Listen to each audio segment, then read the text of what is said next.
Hello guys, আসসালামু আলাইকুম। আমি আজকে এসেছি সিঙ্গাপুরের একটি অত্যাধুনিক রিসোর্ট কমপ্লেক্সে। এটির নাম হচ্ছে মেরিনা বে স্যান্ডস বা সংক্ষেপে MBS। 2010 সালে নির্মিত 57 তলা বিশিষ্ট মেরিনা বে স্যান্ডস বিশ্বের সবচেয়ে ব্যয়বহুল স্থাপনাগুলোর মধ্যে অন্যতম। মেরিনা বে স্যান্ডস রয়েছে আবাসিক হোটেল, বিশ্বের সেরা সব ব্র্যান্ডের শোরুম, কৃত্রিম ice skating court, restaurant, convention centre, theatre, gymnasium, shopping mall, casino, art science museum এবং মেরিনা বে স্যান্ডস স্কাই পার্ক থেকে এক নজরে সমগ্র সিঙ্গাপুর দেখা যায়। 200 মিটার উচ্চতায় অবস্থিত জাহাজ আকৃতির স্কাই পার্কে আছে পর্যবেক্ষণ ডেস্ক এবং ইনফিনিটি পুল। যে কোনো দর্শনার্থী স্কাই পার্কের পর্যবেক্ষণ ডেকে গিয়ে সিঙ্গাপুর শহর দেখতে পারলেও কেবলমাত্র এখানে আগত হোটেলের অতিথিরা ইনফিনিটি পুল ব্যবহার করতে পারেন। প্রায় $6 বিলিয়ন নির্মিত মেরিনা বে স্যান্ডস যেন শহরের ভেতর আরও একটি স্বয়ংসম্পূর্ণ শহর। মেরিনা বে স্যান্ডস থেকে রাতে সিঙ্গাপুর দেখতে খুবই অসাধারণ লাগে। প্রতি বছর শুধুমাত্র ইনফিনিটি পুলে সাঁতার কাটার জন্য অসংখ্য পর্যটক মেরিনা বে স্যান্ডসে আসে। এখানে এক রাতের জন্য সর্বনিম্ন রুম ভাড়া $450 বেশি। আবার বুকিংয়ের তারিখ অনুযায়ী রুমের ভাড়া পরিবর্তিত হয়।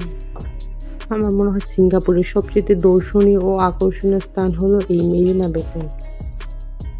তো কথা হচ্ছে, আপনারা যদি মেরিনা বে দেখতে চান কীভাবে যাবেন? প্রথমে চলে যেতে হবে আপনাদেরকে সিঙ্গাপুরে। তো আমি তো বাংলাদেশ থেকে গিয়েছি। তো আপনারা যদি যেতে চান, ঢাকা থেকে সরাসরি সিঙ্গাপুরগামী ফ্লাইট রয়েছে। বিমান বাংলাদেশ, মালিন্দো এয়ার, জেট এয়ারওয়েজ এবং মালয়েশিয়াম এয়ারলাইন্স সহ বেশ কিছু বিমান সংস্থার মাধ্যমে আপনারা সিঙ্গাপুর যেতে পারবেন। এয়ারলাইন্স ভেদে খরচ 16 থেকে 25 হাজার টাকার মধ্যেই হয়ে যাবে।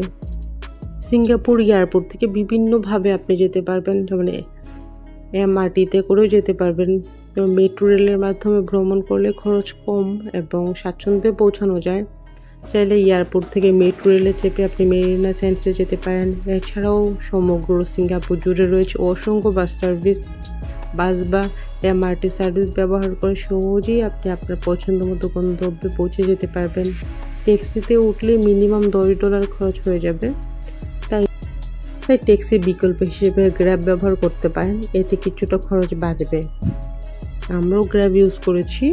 গ্র্যাব বাংলাদেশ থেকে আপনি ইনস্টল করে নিয়ে যেতে পারেন, তাহলেই ওখানে গিয়েই আপনি ইউজ করতে পারবেন। তো তারপর আসে আপনারা কীভাবে সিঙ্গাপুরের ভিসা প্রসেস করবেন। ঢাকা সিঙ্গাপুরের কনসুলেটে থাকলেও সেখান থেকে সিঙ্গাপুরের ভিসা আসলে প্রদান করা হয় না।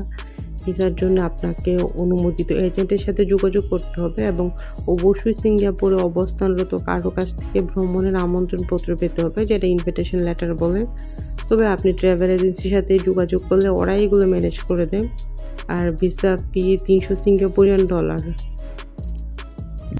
আমাদের সিঙ্গাপুরের ভিসা পেতে খুব একটা প্রবলেম হয়নি, খুব সহজে আমরা পেয়ে গিয়েছিলাম।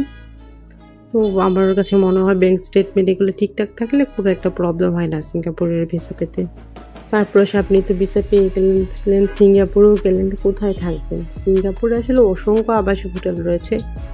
এগুলোতে আপনি আগে থেকে বুকিং করে রাখলে ভালো, কারণ হুট করে গিয়ে আপনি আসলে হোটেল নাও পেতে পারেন বা পেতে অনেক সময় ঝামেলা হয়, রাস্তাঘাট তো আসলে চেনা থাকে না। সান্তোস আইল্যান্ড এবং মেরিনা বেতে রাত্রি যাপন আসলে খুবই এক্সপেন্সিভ। সিঙ্গাপুরের মুস্তফা সেন্টারের কাছে মিনি বাংলাদেশ আছে, সেখানে চাইলে আপনি কম খরচে থাকতে পারবেন। এছাড়াও লিটল ইন্ডিয়ার বাজেটের মধ্যে থাকা যায়। তো আপনি চাইলে, আমরা হ্যাবলকে ছিলাম, আপনি চাইলে হ্যাবলক, তারপর মুস্তফা সেন্টার, লিটল ইন্ডিয়া এই এরিয়াগুলোতে যদি থাকেন তাহলে একটু কম প্রাইসে আপনি থাকতে পারবেন। তবে আমার মনে হয় সান্তোসা আইল্যান্ড একটু এক্সপেন্সিভ, বাট যদি আপনি একটানা থাকতে পারেন তাহলে খুব মজা হবে, কারণ সান্তোসা আইল্যান্ড আসলে অসম্ভব সুন্দর, খুবই সুন্দর। যেমন মেরিনা বে একরকম খুব লাক্সারিয়াস, বাট সান্তোসা আইল্যান্ড হচ্ছে নেচার, পাহাড়, মেঘ, খুবই সুন্দর। আপনারা চেষ্টা করবেন ওখানে যেন একটা দিন থাকেন।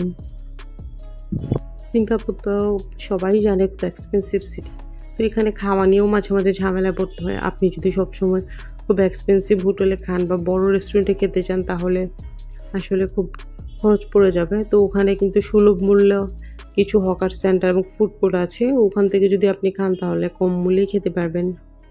সিঙ্গাপুরের আকর্ষণের তালিকায় শীর্ষে রয়েছে স্পেকটা। তবে মেরিনা বের আরেকটি আকর্ষণ তো স্পেকটা যে light show and music show হয় সেটা অসম্ভব সুন্দর। এটা মেরিনা বে সেন্টের নিচে রেলিং দেওয়া জায়গা আছে, ওই জায়গাটাতে হয়, খুবই সুন্দর। ওইটা 15 মিনিট ধরে হয়। তো আমার মনে হয় যারা সিঙ্গাপুরে যান অবশ্যই চেষ্টা করবেন এই লাইট শোটা দেখার জন্যে। এই মেরিনা বে হোটেল এবং এই লাইট শোটা খুবই সুন্দর। এই শোটা দুইবার হয়, 7:30-এর দিকে একবার হয়, আর একবার রাত 8টায় হয়। 7:30-এ হয়, 15 মিনিট হয়ে বন্ধ হয়ে যায়, তারপর রাতে 8টার দিকে আবার হয়। আর আপনারা যদি এই লাইট শোটা দেখতে চান তাহলে মেরিলিয়ন পার্কের অপোজিটে থাকবেন, কারণ মেরিলিয়ন পার্ক থেকে দেখলে কম দেখা যায়। আর মেরিলিয়ন পার্কের অপোজিটে যদি থাকেন একদম স্পষ্টভাবে দেখা যায়। হোটেলের ভিতরটা চমৎকার সুন্দর। এখানে আপনারা সব ট্যুরিস্টদেরকে দেখতে পাচ্ছেন। এখানে দেশি বিদেশি নানান দেশের ট্যুরিস্ট একটা মিলন মেলা এখানে। তবে আমি সাথে ট্যুরিস্ট দেখি আর এখানের আভিজাত্য দেখে চোখ একদম ঝলমল করতে থাকে। তবে আজকের ভিডিও এই পর্যন্তই। আমি ট্যাক্সির জন্য ওয়েট করছি মেরিনা বেতে ঘোরাঘুরি শেষ করে। তো আমরা একটা ট্যাক্সি পেলে আমরা আমাদের হোটেলে চলে যাব। এই যে এখানে ট্যাক্সি দাঁড়ালেই চলে আসে, আপনি যদি দাঁড়ান তাহলে একটা একটা করে ট্যাক্সি চলে আসতে থাকে এখানে। তো আমরাও দেখছি একটা ট্যাক্সি পাওয়া যায় কিনা, অথবা গ্র্যাবে পাওয়া যায় কিনা এখানে, মানে অলরেডি অনেক রাত হয়ে গিয়েছে। তো আরেকটা ট্যাক্সি পাওয়া দেখা যাচ্ছে, ওইটাতে আমরা উঠবো। আল্লাহ হাফেজ।